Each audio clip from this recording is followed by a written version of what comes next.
a good question, and honestly, it's one that I think at this point I would have to take further time to reflect on, right? I think the reality is, and I have dear friends of mine that have their children in charter schools in the city of Denver.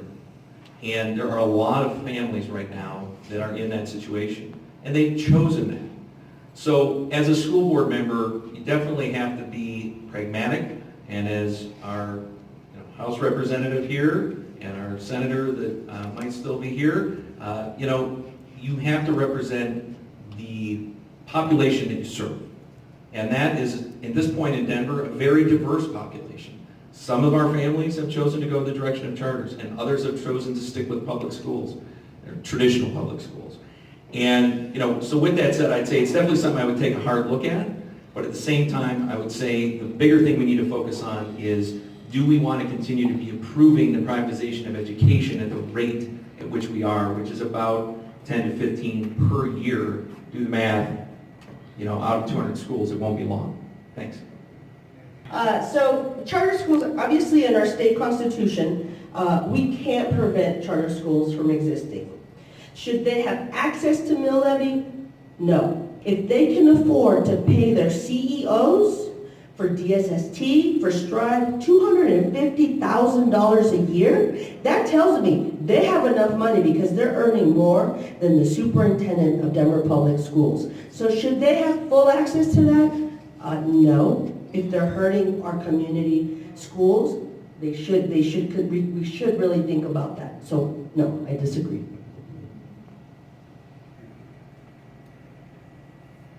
Yeah, I think Julie hit on the main one, right? Which is that on the topic of charters, I'm not absolutely stating that there must be a moratorium on any new charters at this point.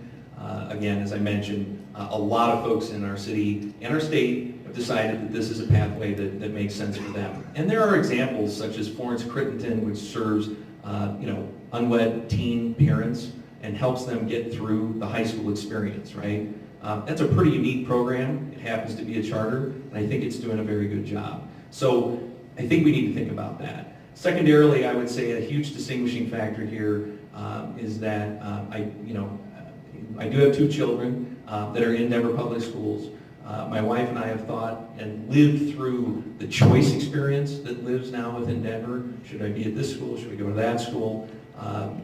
Beyond that, kind of to Julie's point, I am a big believer in supporting these schools, and as I've mentioned, my children attend Denver Public Schools today and will continue to do so. So I have a strong opposition to charters. I also want you to consider the NAACP recently said there needs to be a moratorium on charter schools.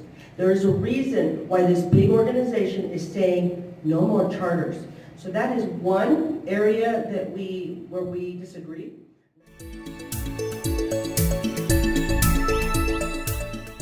The area is I grew up in public housing. I know what the drama that our children, because we have a large percentage that are free or reduced lunch, what they are experiencing. I grew up having to figure out how I'm going to make it, right? Or my parents are going to make it. So I know, and I spent my time in the classroom serving that population.